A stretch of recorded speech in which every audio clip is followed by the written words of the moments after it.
Welcome to The Crucible, Conversations for the Curious. I am Hamish, your host. This podcast is for anyone going through awakenings, trying to make sense of life, whether dark nights of the soul, needing to make life-changing decisions, struggling with addiction or critical illness, or simply realizing that their life as they know it is not aligned to values and purpose. You are not alone. You can get through this, I promise you. Life is far more beautiful on the other side. Hello, everybody, and welcome to another episode of The Crucible, Conversations for the Curious. Now, we've got an amazing story for you today.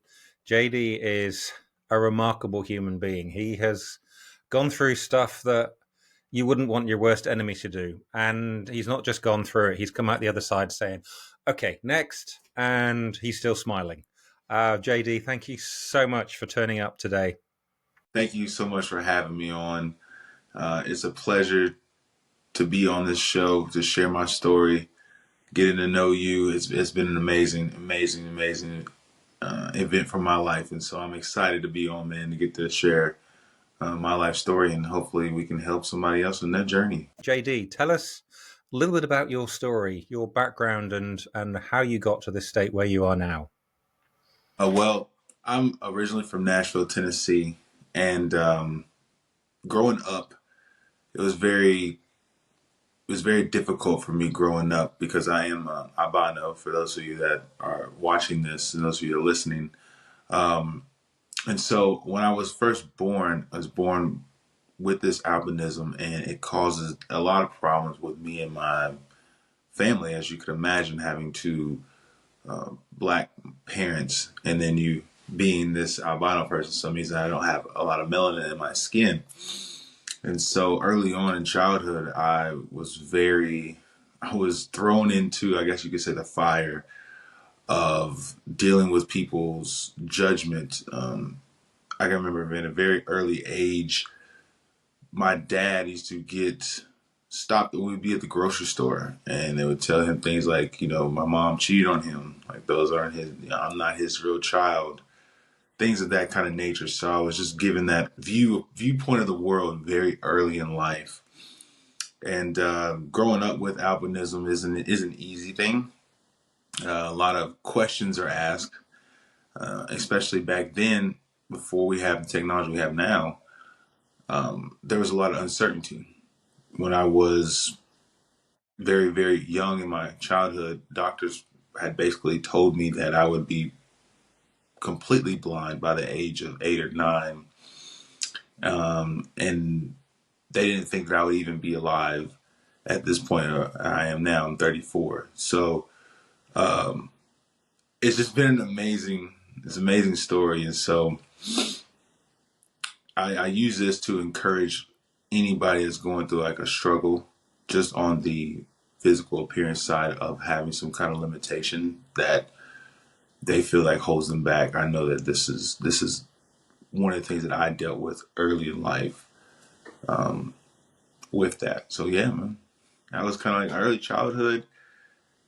We all had those problems in school, right? With adapting sociably, and mine was more adapting sociably while understanding my own self, right? Because I didn't understand myself at that time as a kid. I had no idea about my pigmentation, my astigmatism in my eyes. Like, I had to learn so many other things. So when I was a kid, all I really wanted to do was be normal. I just want to be treated. I just wanted to have a normal childhood. And at the time, again, it was early, and there was not a lot of information about albinism out.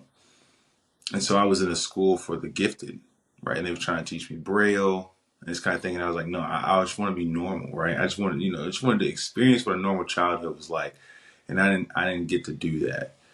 And so that kind of set me up for future events, should I say, to foreshadow about what was to come in my life. Because as much as I just wanted to be normal, it was never meant for me to actually live a normal life, to say. And I'm sure other people have.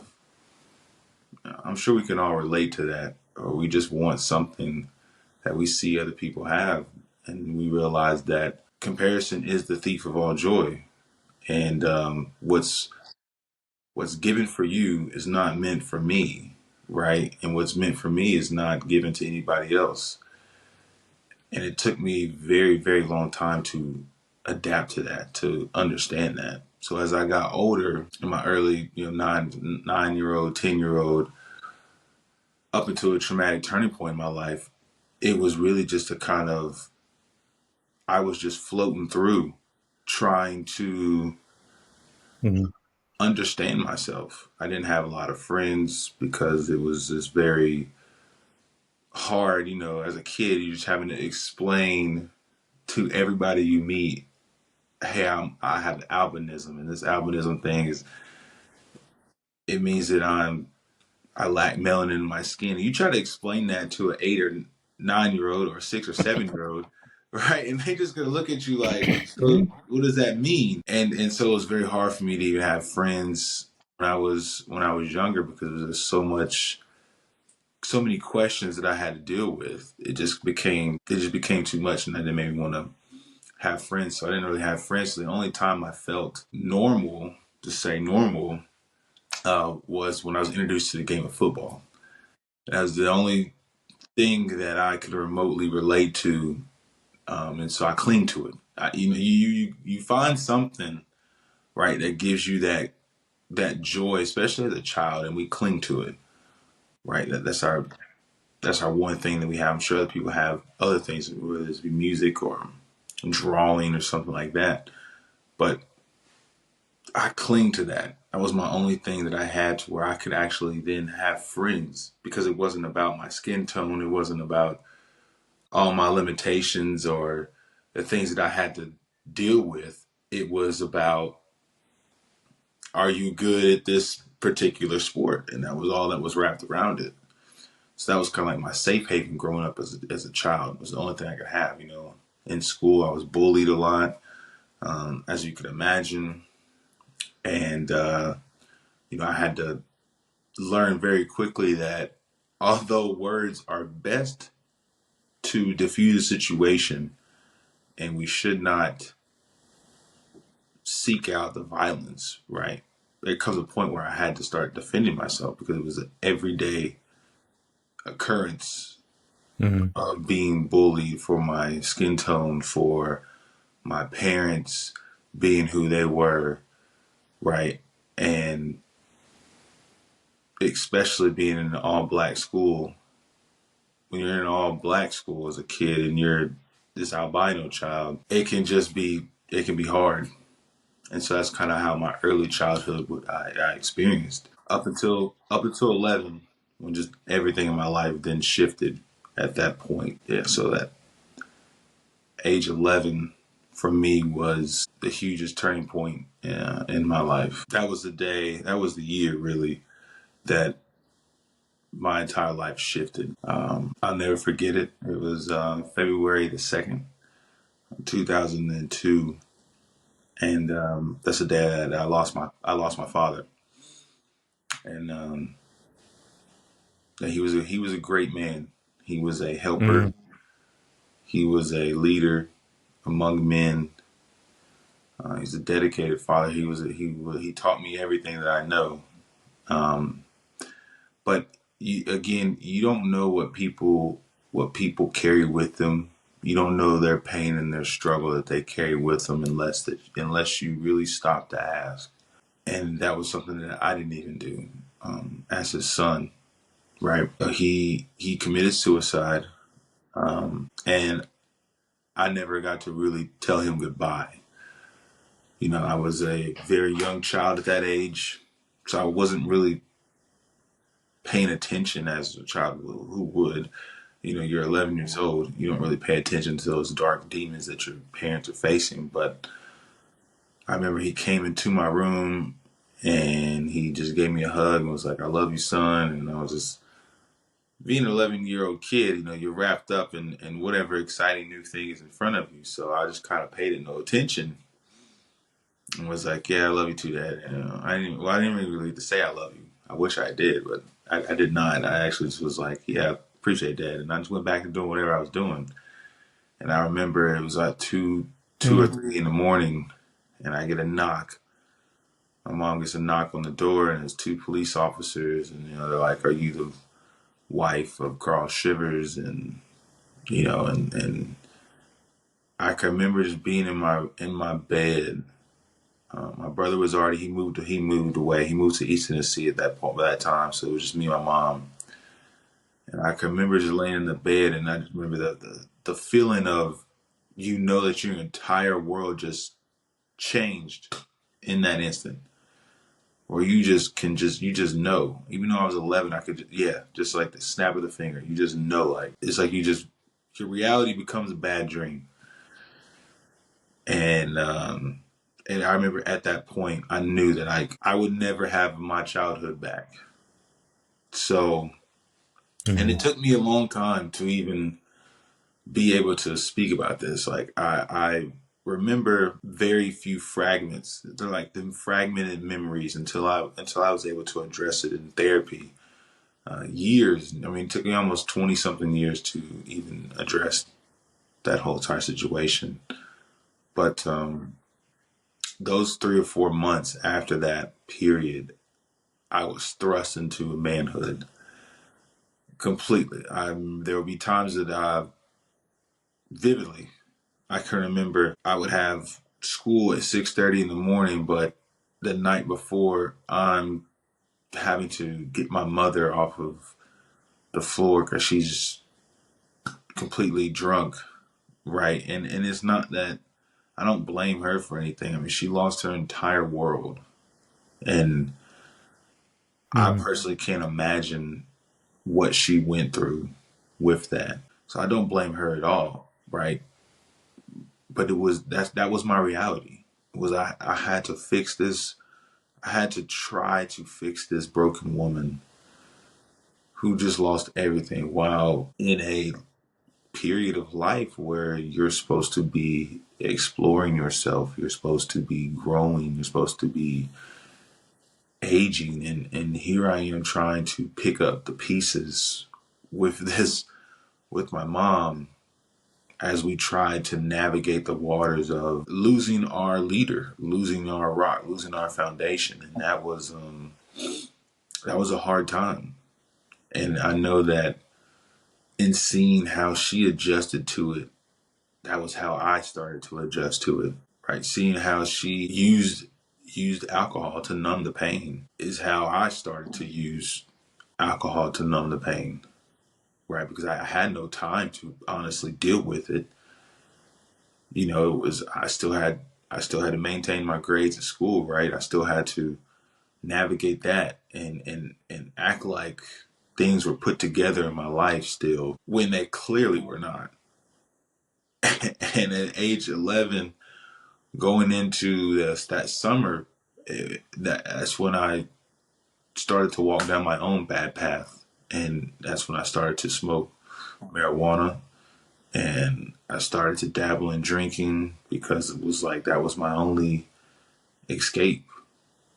So, and then my life took another shift, or because we moved to East Tennessee, and we went from being in a predominantly all black area to being in a completely opposite area where it was predominantly Caucasians, and there was only 13 black kids out of 200, or sorry, out of 2,000 kids, there's only 13 black kids. So now I have nobody to relate to. I have nobody to even speak to because a lot of these kids had two-parent households, and they had a good upbringing. While in my world, where we don't really have a stable house at this point in time. I'm living with my aunt, and I love my family. My family was tremendous in my upbringing.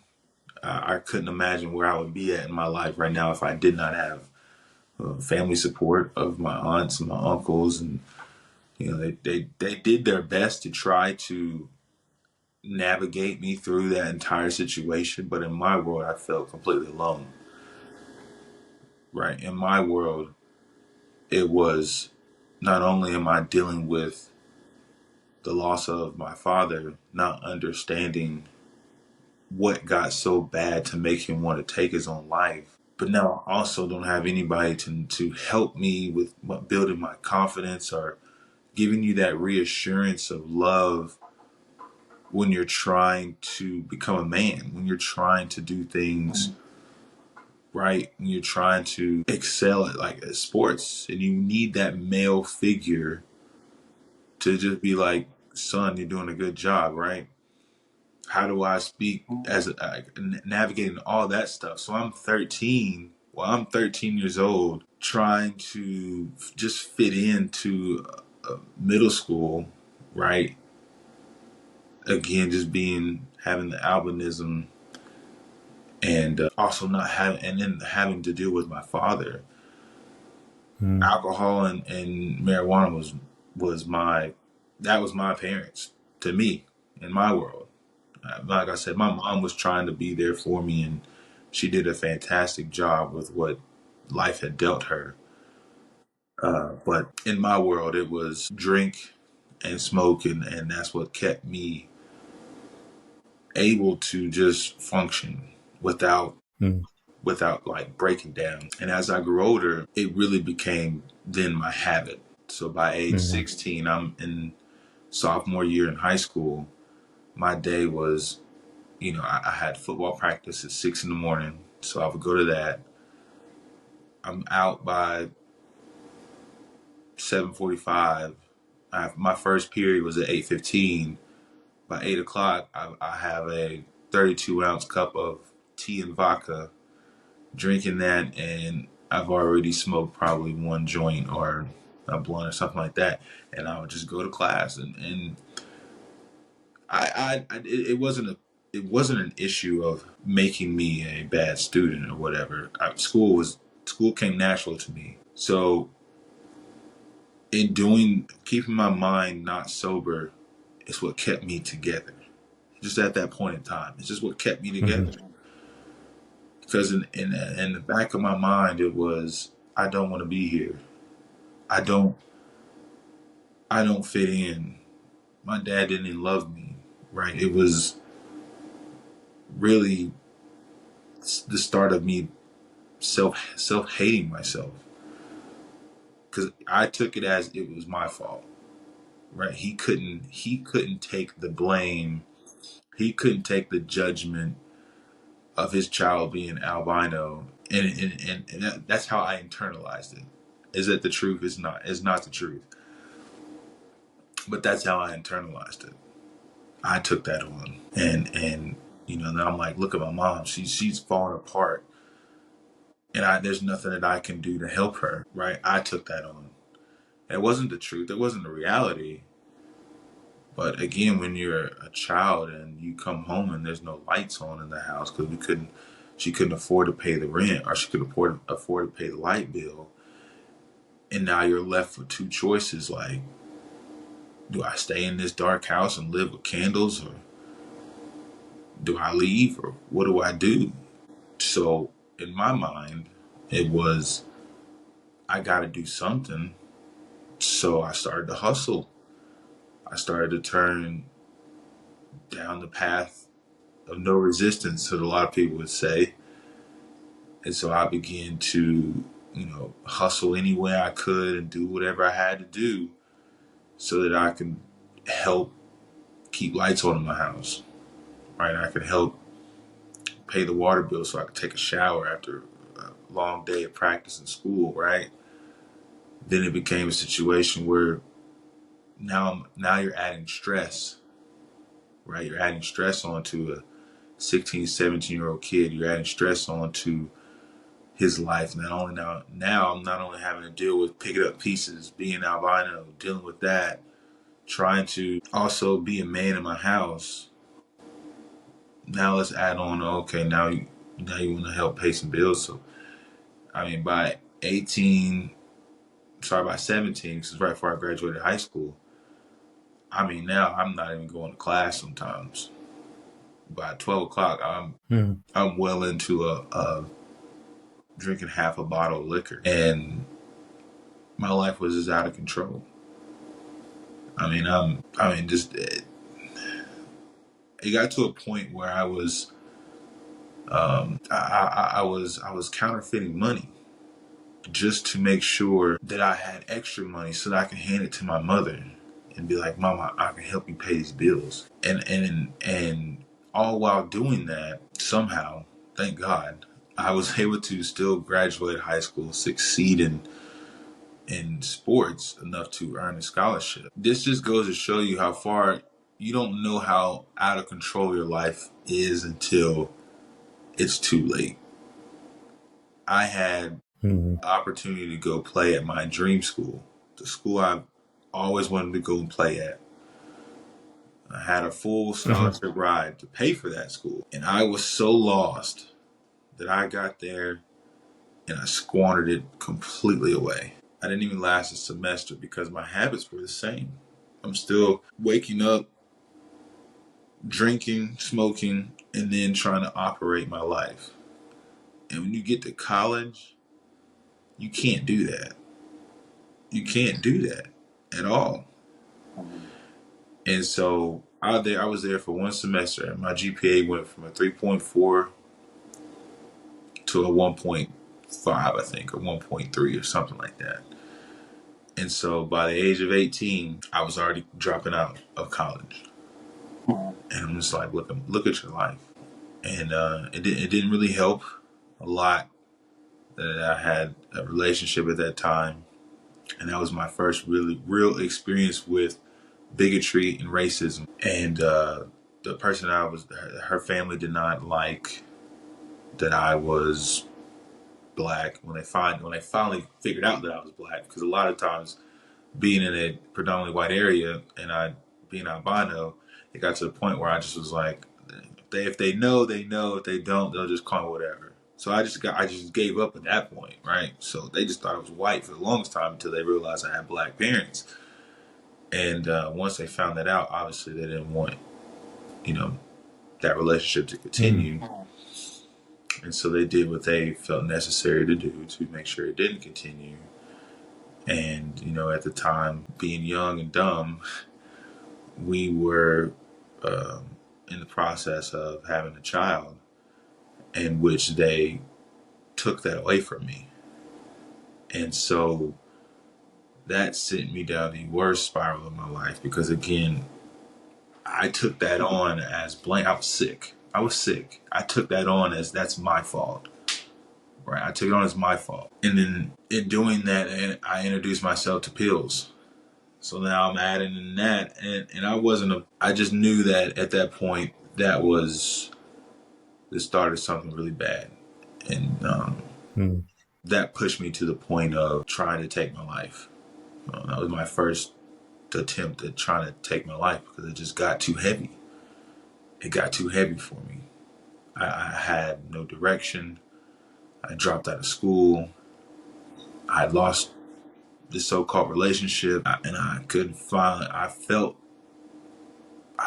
what my father felt, if that makes sense. Mm. And so I remember it's wintertime in Virginia in the mountains. It's no joke to say. It's very, very cold. It's very, very cold up there. I mean, it could get to below, freezing outside. And I'm feeling how I'm feeling. My family can't get in touch with me, because back then we didn't have, like, I don't believe iPhones were created at that point in time. I don't really know, but I know I had a flip phone, so there was no GPS tracking me, and I'm in Virginia, which I was like 3 or 4 hours away from my family, and it got to the point where I was so sick in the head. I just said, I give up. I give Mm. up. And I remember I got really drunk, and I took 5 Lortabs at that time, and I just walked, and I was just walking. And I can remember I just sat down somewhere and I gave up. I literally just gave up. And I don't know who found me. I don't really remember. But I woke up in the hospital and I had hypothermia. Right. And it was tough, because now Mm. that was my first point where I was like, wow, this is where you're at. This is where you're at in your life. But I didn't learn. I didn't learn anything from that. I was just angry. I was just angry, and I was just pissed off, and I was lost.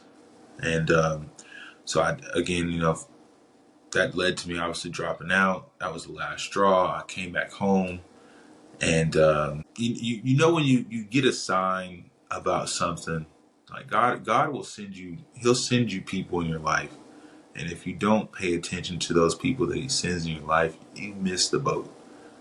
You'll miss the blessing. Mm. And I almost missed that boat. I can remember back at home, people didn't know anything about my situation. So I felt I still was a quote unquote legend at my school, right? I had done all these amazing things and people had no clue what was going on. So I came back to a game and I'm past belligerent. And I can remember this one man, he knew who I was, but I did not know who he was. And all he said to me was, just hello. That's it. And in my drunken stupor, I'm talking to this guy who I didn't realize he would be one of the biggest mentors in my life. And I'm just like, yeah, what's up? And I kept it moving. And I mentioned that story because he later became the person that led me to the Lord and really got me out of a dark place I was in my life. Because as that time will go forward, again, I'm 19, dropped out of school. I got nothing going on for me. I found myself, I ended up going to jail. So I ended up going to jail. And the most sobering day of my life was Mother's Day, 2009. And my mom had to be in a jail to see me. And then she had to travel an hour and 30 minutes to go see my brother who was in jail as well. And I never will forget I couldn't even hug her. I couldn't touch her. I couldn't nothing. It was just looking through a glass window, having to tell my mom Happy Mother's Day. And it's like, what is happy about that day for her? Both her sons are in jail. You just have there's nothing happy about that day. And I will never forgive myself for that day. And that's when I really tried to start to get my life back together. I did get out, got back in school, started playing basketball in college, but I just didn't learn. You get motivated for a while, and motivation, while important, is fleeting. So if you have no discipline, eventually that motivation is going to fade, and then that's when the discipline is supposed to take over. But as I repeatedly say a lot, you are what you repeatedly do. Therefore, mostly anything, it's not a choice, but it's a habit. And my habit was every day. When pressure hits, when things got tough, when my life got busy, where's that joint at? Where's that hit of marijuana at? Where's that liquor at? So on the outside, I'm in school, I'm doing well. Right, I have my own apartment at this point in time, and I'm right back in the same thing I was doing in high school. And it's not.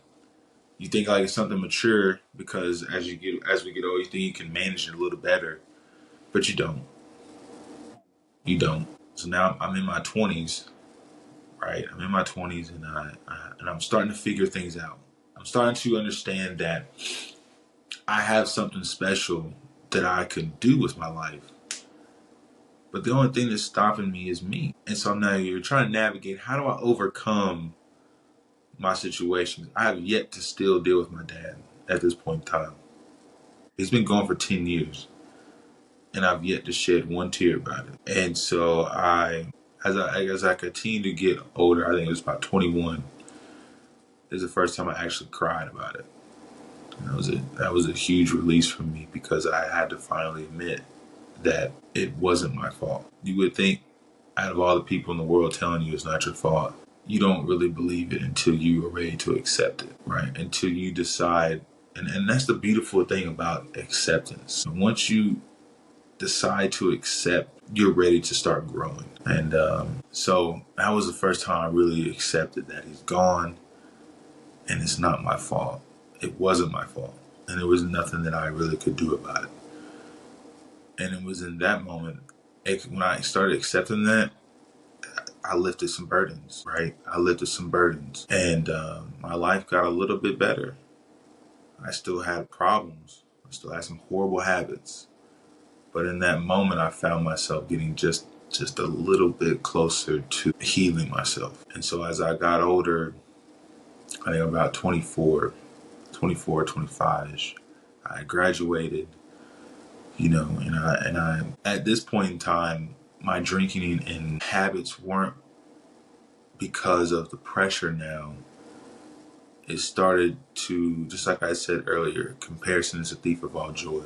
And so now I'm in my dark moments, I'm self-hating myself because I wasn't where other people who were 24, 25, where they were in life, right? So while I beat one demon, I think another demon's coming at me. And now I'm starting to just see myself as losing Mm. because yes, I've graduated. Yes, I have a master's degree. Yes, I'm doing certain things, but I don't have a car, right? I can't drive. At this point in time, they didn't have anything that could help people with albinism because our vision is so borderline bad. They didn't think they can have anything to help us drive. And at this point in time, again, I'm in school. I'm doing all these amazing things, but what I was told as a young child, I had to go back to this, but what I was told as a young child, the only thing that I would ever be able to do in life was to be a dishwasher, because I didn't think that I could do anything else because of my eyesight. And as much as it pissed me off, it fired me up, because it was like, how dare you tell me that that's all you think I can be in my life, is that I'd gone through all these things, and I had dropped the ball with sports. I dropped the ball with football. I couldn't. I was the late bloomer in basketball, so that was gone. Right. I dropped the ball with becoming the one thing at that point in time. I was like, oh well, I could be a teacher or something, right? Because that doesn't require a lot to do with your eyes. But I dropped the ball because now I had a record, so I couldn't. I wasn't accepted into the program because I had a record, and I was at a Christian school at that point in time. So you know, so again, I dropped the ball. So now that's why I got to that point, and I was like, man, I've screwed up everything. Maybe I am only going to be a dishwasher. At this point in time, I was working at a restaurant. I was a waiter. So I was only 5 steps away from that dishwasher, right? Yeah. So I'm just looking at my life like this is what it's come to. And I was in a very dark place when I was 25, because I had, on the inside, I had given up. I had given up completely. And my best friends in my time, they had no idea. I'm seemingly put together, but like, this was my life. I literally could wake up out of my room and walk out of my room, and I could walk into my living room. At any point in time in life, that day, I'm sorry, I would either see $2,000 or $3,000 on the table, or I'd see 2 or 3 pounds of marijuana on the table. Right, I was living with a drug dealer because that was the quickest access I could have to it. Now, I may have told him, hey, but I'm helping you out. You need a place to stay. I got you. Right. So on the outside, it's like, oh, you're doing a good deed despite this guy's whatever he's doing. In my mind, it was, no, that's my access. Now I don't have to pay for it. Now I can just smoke whenever I want. Now you're talking about, I mean, there's days on times that I smoked all day. Mm. And While some people believe that it has these benefits and this and that, whatever, it doesn't stop the fact it's killing your brain cells. You're not sober minded. You're not thinking correctly. And that was me. And I mean, like, there was points. Uh, they would have anything from cocaine. I would see. I was involved in so much stuff. I didn't get that dark. I didn't get to that level to do cocaine, but I sure didn't stop people from doing it right there on my countertop, on my table, in my room, in my bathroom. I didn't stop nobody, so I might as well been contributing to it. There was a point it got so bad where people were trying to they were trying to rob my house, and again I'm like, this is what I'm living with. This is what's in my house, you know. And I was in my second relationship at that time, and I can remember it got to a point where it was like she wanted nothing to do with it. Like, you need to choose. And I can remember this is how dark it got. I had I got to a point in life where I was just self-hating myself so much that I tried to kill myself again. I skipped work. You know, I skipped work. I had the whole house to myself, and I remember I took a bottle of aspirin, and I took 12 aspirins, and I laid there in my bed, and I was ready to go. And it got so bad to me because I felt defeated. I felt completely defeated. I had lost my will to keep pushing forward. I was looking at life like it was a mountain I couldn't climb. I wasn't where I wanted to be, right? And I had in my mind felt that I couldn't get anywhere forward. I felt stuck. I felt like life had became too much to handle. You know, I wasn't I wasn't in the right I wasn't in the right mind. And I'm sure that a lot of people, we go through things in life that where you want to be something successful, you want to be something good, and you're not ready for life's punches. Right? The more successful you want to be, the harder life's going to try to knock you down, and it's going to try to hold you back. And if you're not right-minded, right, to handle those experiences, it can beat you down. And I was at a point where life had beat me down. It had just beat me down mentally, physically, emotionally, spiritually. It beat me down. And I was at that point where I just said, forget it.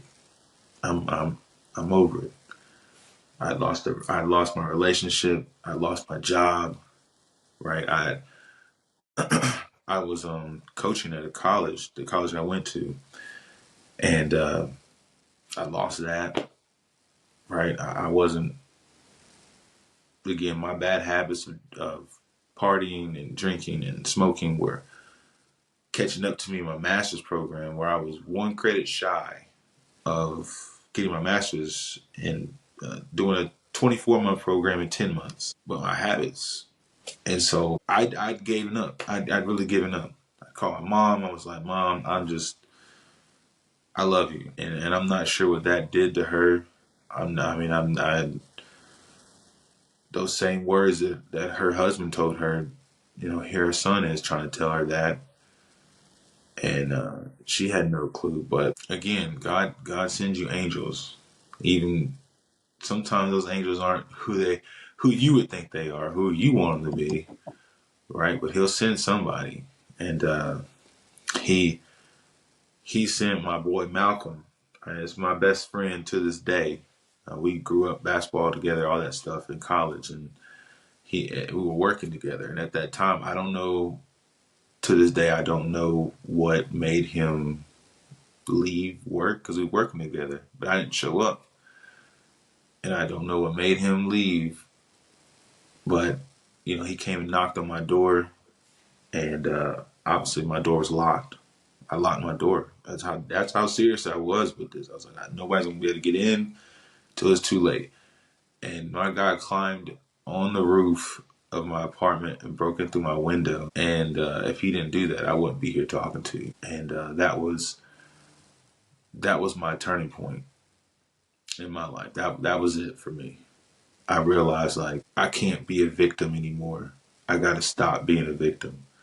I got to do something about this. And that was the turning point where I decided to get my life on track. I'm not gonna say right because that came later on, but that age 26 is where it started to shift for me. That's where I started to gain my superpower because I realized like I can overcome this. Right? I gave power back to myself. When you give power back to yourself, you unlock all the potential that life really wants to give you. If you let it beat you down, it's going to beat you down. But the second you decide to fight back, it's going to open doors up for you. And that's what happened for me. I I got sober. Right? I stopped. Well, I'm not. I limited a lot of things that I was doing, and really, honestly, truly, for about 8 months, I quit everything. I rededicated myself to my fitness, my health, my spirituality, and I got myself right. I went back to school, graduated with my master's. I started a prep school as a basketball coach. Right. I and I started to figure out ways that I could use my albinism to my benefit.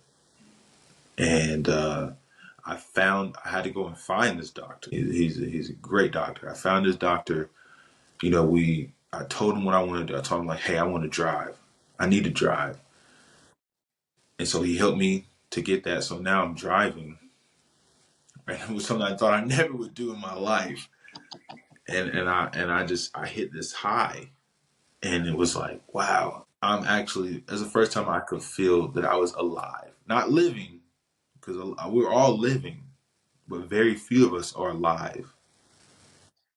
Right? A great saying that stuck with me for a long time was most people die at age 25 and they're buried at 75.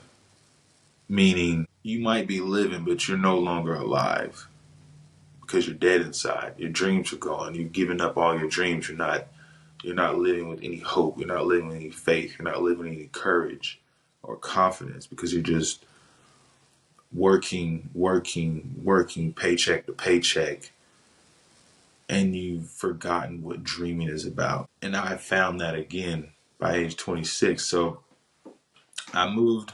I moved to Atlanta. Right. I began to really put myself in great positions. Got back into coaching college. Well, I started a whole entire AAU program, and I shared my experiences with my players, and I started to see that I could change lives. I could do something good in this world, and I was able to help shift a lot of kids' lives. And you don't know how sobering that is for you when you have responsibilities that are bigger than yourself. They're bigger than you. Like these kids are looking up to me, right? So there was two players of mine in particular who just gravitated to me. Yeah, they were adopted, and so immediately when I found that out, I thought back to my childhood, like how that must felt if they're adopted because they don't really know their true parents and whatnot, but yet they're thrust into this whole different world. And for a long time, I felt like I was just thrust into this whole new world. I'm albino, so I couldn't relate to anybody. Right? I'll be honest, I don't see racism because I got it from both sides. There's black people that made fun of me, there's white people that made fun of me. So Yeah. I related to them to a point where it was like, I look at them like my own children because we both grew up in that spot. We didn't have nothing, and I could share my life with them, and then I was able to make an impact in their life, and that really pushed me to get my stuff together. Right, so I'm like 32 at this point in time in my life, and I was really, really, really trying to get my stuff together, and I was doing very well. But when you don't identify your triggers, you don't open up to your and deal with your bad habits, they eventually catch up with you. Yep. And while I was limiting my bad habits, I still had not dealt with those bad habits. It's like how can you change the tires on your car, right? Rotate the tires, change the brakes, but you don't change your rotors. Like you're not going to. Your car is still going to be running bad. If I change the oil, but I don't change the oil filter, it's still going to be producing bad oil. My car is not going to run correctly. And eventually that's going to catch up, and that's what happened to me. It eventually caught up to me. And until I dealt with it fully, like I had to take time to address it, not just clean it up and shove it under the rug, right? Not just pick up around it. No, no. You have to address everything. You can't just pick and choose the traumas and the pains and the band-aids and the wounds that you want to address. You got to address it all. And so when I was 32, I went to go see my brother. It was our friend's birthday, and at this point I wasn't drinking huge, but I was still smoking. I was still smoking. That was my one thing. Was when I'm stressed, I'm smoking. When I'm happy, I'm smoking. When I'm sad, I'm smoking. When I'm bored, I'm smoking. When I'm celebrating, I'm smoking. And that was my bad. That was still part of my bad habit. And on that particular night, this is how God works. This is how God works. On that particular night, I did not smoke, and all I had was one glass of wine. But this is how God works. I shouldn't have been driving, right? And I remember prior to that night, I had a conversation with God, and I was like, "Listen, God, I want to become complete. Help me to become complete." And in my mind, it wasn't about the drinking or smoking. For me, it was more about the more darker side of my addictions, right? The reasons behind my addictions, like why am I turning to the things that I'm doing when I'm stressed? Why can't I turn to you, God? And that was my conversation, and his response was simple. Well, if you want my help, this is what we're gonna do. I'm gonna get you stopped at a checkpoint, and I told the officer. He asked me if I have a drink. I said, "Yeah, I had a glass of wine." The story goes on. Regardless of the fact, I'm arrested that night because I was under the influence. Regardless if I passed whatever, all the other stuff doesn't matter. It was the fact that, to me, it wasn't even about the arrest or anything. It was more about, I said that I wanted to help, and this is how I had to get that help. Mm-hmm. And my next step was I went to therapy. Right after that, I had to go to therapy. I had to finally open up and address. I had to address my father. I had to address those feelings. I had to admit to myself that I suffered from suicidal thoughts because that's all I knew. When things got too hard in my life, the most important person in my life chose to exit my life. And so that was what I thought that you were supposed to do when life got too hard. I had to address that. Right? I had to address that. The reason why I was drinking and smoking and partying and running is because I did not have a good system to deal with pressure, to deal with anxiety and your fears and your doubts. I had self-hatred against my own self because I wasn't willing to accept that I'm unique and I'm different. So I turned to trying to self-destruct. And I started to look back every mistake I made in my life, every regret that I once had, it was all because I was self-destructing because I was holding on to traumas and pains and these fears, these things that aren't even real that I made up in my mind. I was holding on to them, and it was causing me to be over emotional, to act out, we just and live this life that just wasn't who you really want to truly be on the inside. And when you start to do that over enough time, you start to self hate. You start to run from your own reflection because you don't know that person. Right? I'm drinking so much that I didn't even recognize the person I was in the mirror. As a matter of fact, it got to a point where I would brush my teeth in the shower. I would shave in the shower just so I didn't have to look at myself. You know, Yep. and so I eventually got to the point where I could address those things. And it was like a weight just had been lifted off my shoulders. And that's what I tell people, you know, when I'm coaching guys or I'm mentoring players and athletes or anything. I tell them, like, you can't walk around with weighted burdens on you because eventually they're going to make you crumble. And I was a victim of that. And when that happens, because we all face something in life that brings us to our knees, we all do, whether we admit it or not. You only have two options, and that's to either address it, accept it, admit it, and move on, or you can continue to stay there and be a victim of whatever it is that's keeping you there, whether it's your situations, your circumstances, things that's not in your control. And I was one of those people. I was going down a path in my life where I literally was going to let things that just weren't in I couldn't control that I was born with albinism.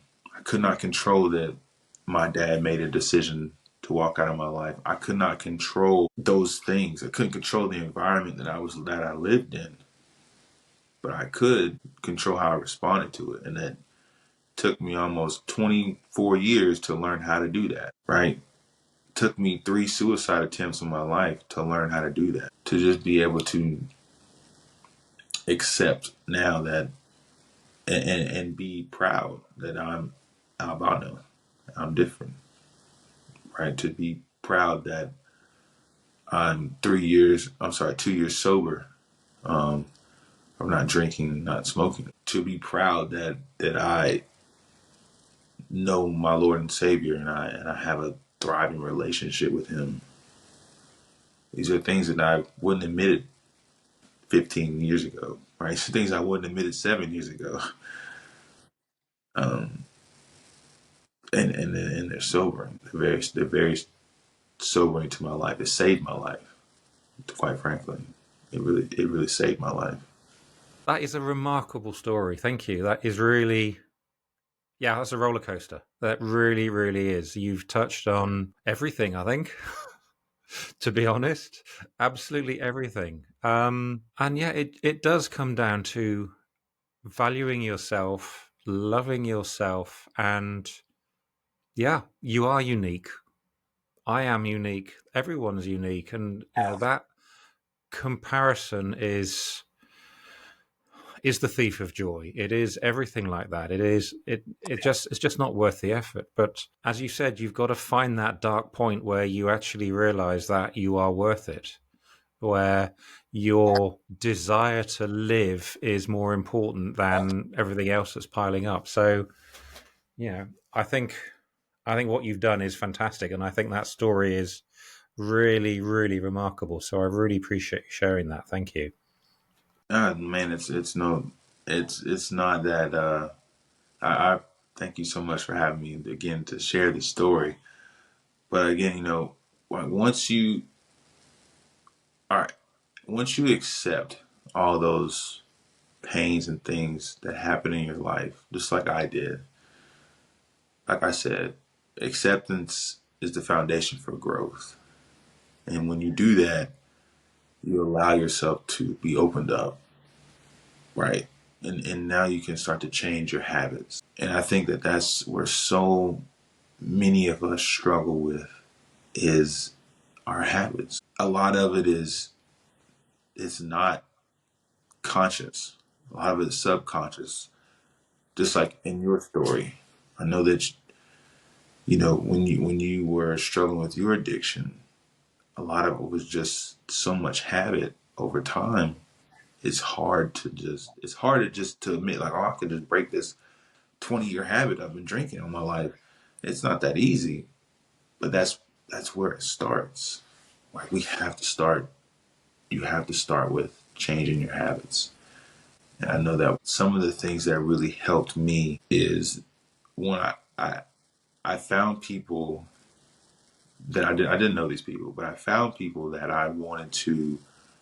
I looked at their positioning in life, and I was like, I want to be like that, right? Not have the things they had, but maybe their physical appearance, right? The confidence they spoke with, right? The courage that they walked with in life, and I started to build a healthy identity for myself, right?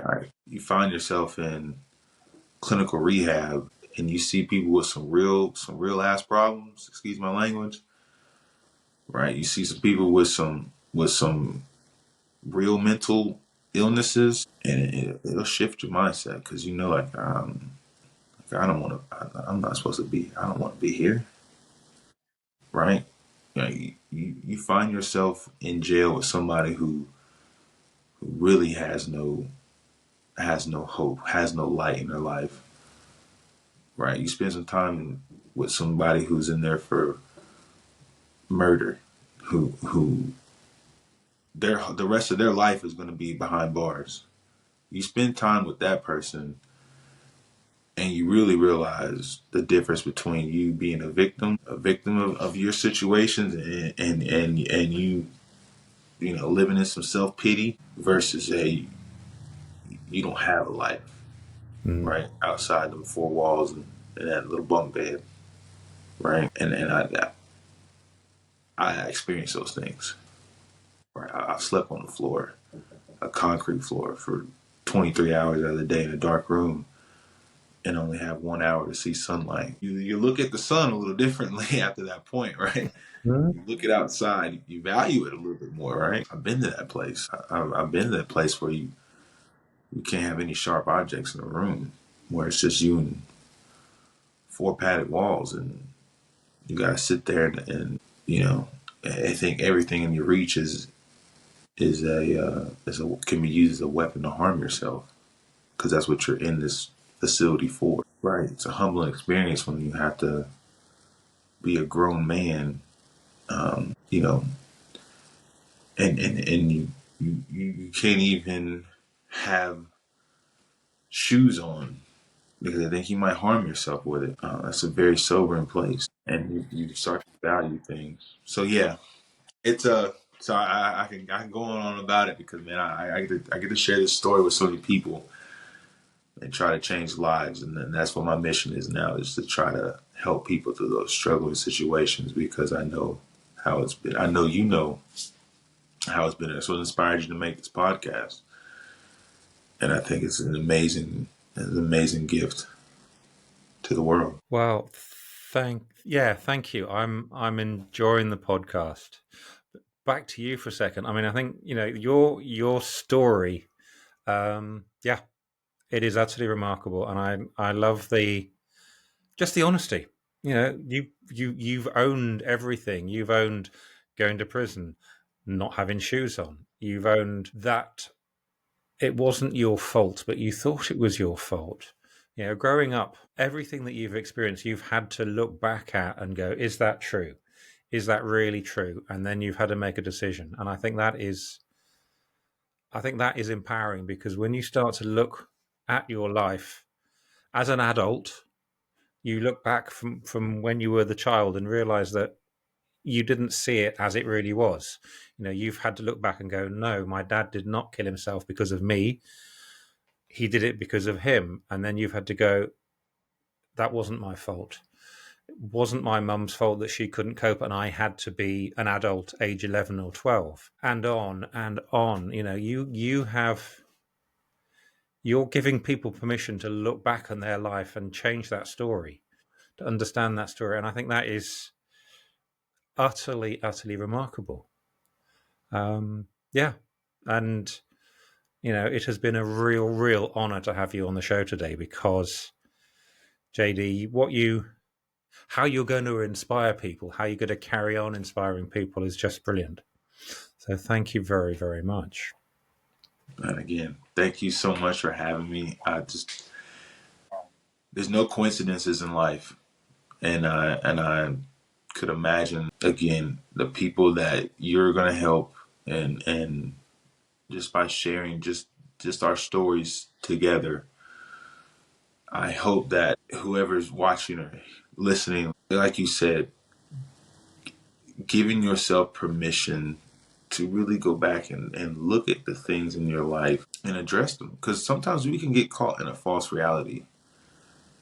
I know that from a full fact. Just like you said, I blamed myself for so many things that were seriously not in my control. And I was sick.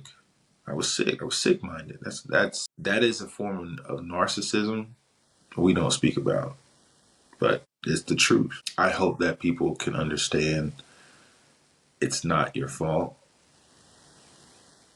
The things that you wanted to suppress and repress and bury in your mind,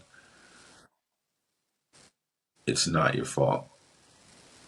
Where can people find out about you? Where can they find out about JD and maybe contact you, work with you, understand you, find and say, JD, I want you on my podcast, get you on a TED talk, that kind of stuff? Because I think anyone who listens to your conversation will be really inspired. So how can people find you?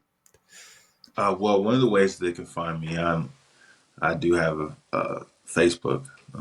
Number one, our social medias. You can always find me at Javian Shivers. That's Javian Shivers, Shivers. That's one way that you can find me. But I currently, right now, I'm doing life coaching and motivational speaking, as we can imagine, um, as well as I get the opportunity, the absolute blessing to coach college basketball and be a mentor to these young men who's transitioning into life to become young leaders and husbands and fathers. And that's part of my mission is life. And life is to make sure that I can help those people. But I don't limit it to just that. So for anybody that is out there listening and watching, if you find yourself stuck, or you feel like you're living life on autopilot, and you want to do something about it, please reach out to me. I would love the opportunity to coach you. Please, you can get a copy of my book that I put out. It's called 30 Days Strong. It's a transformational book that will help you reset your habits, rebuild your commitments to yourself, and rise above anything that you're going through. And it's the exact same thing that I did for myself to put me in position to be the person I am now. And so I encourage you, please, again, reach out to me. I would love to help anybody I can. I'm here to serve. I'm committed to serving, and that is my mission, to serve, to help anybody I possibly can. So please reach out to me with your questions, anything you have. And again, thank you so much for having me on this podcast. You are a inspiration to just have the audacity to build a platform to allow people to share their stories. you are allowing people to heal. You are allowing people to solidify their healing. And that is you are a blessing, my man. You are a blessing to this world. And I know that this podcast is going to do exactly what it is that you wanted to do. Thank you. You're going to make me cry. Now, that means a lot. Yeah. JD, one last question. What is your superpower? My superpower is overcoming. And not just it is overcoming, understanding that I walk with courage, confidence, and self-belief. My power to overcome any challenges, situations, the traumas, the lack, the limitations. That is my power. And it's not something I have. It's something that I've been given that I never knew I had. I never knew I had it you never know you have it until you have it, until you accept having it. And that is my superpower. I know that knowing that I can overcome life's challenges, because I've been through the championship fight, man, and I somehow survived it. So, yeah. I love that. I think that is spectacular. And you have overcome, you have owned it, and you've accepted it. And I think that is probably the most important bit. Yeah. So, JD, you're a hero. Thank you ever so much for being on the show today. I really, really appreciate it. Thank you so much, man, for having me. Thank you for listening to this episode of The Crucible, Conversations for the Curious. If these powerful stories of transformation resonated with you, be sure to like, subscribe, and share this show with anyone who you think could do with a dose of inspiration for their own journey. I would really appreciate it if you could make any comments on your favorite podcast platform as well. That helps me reach more people. All the important links and information are in the show notes below. Thank you very much for listening, and catch up with you soon.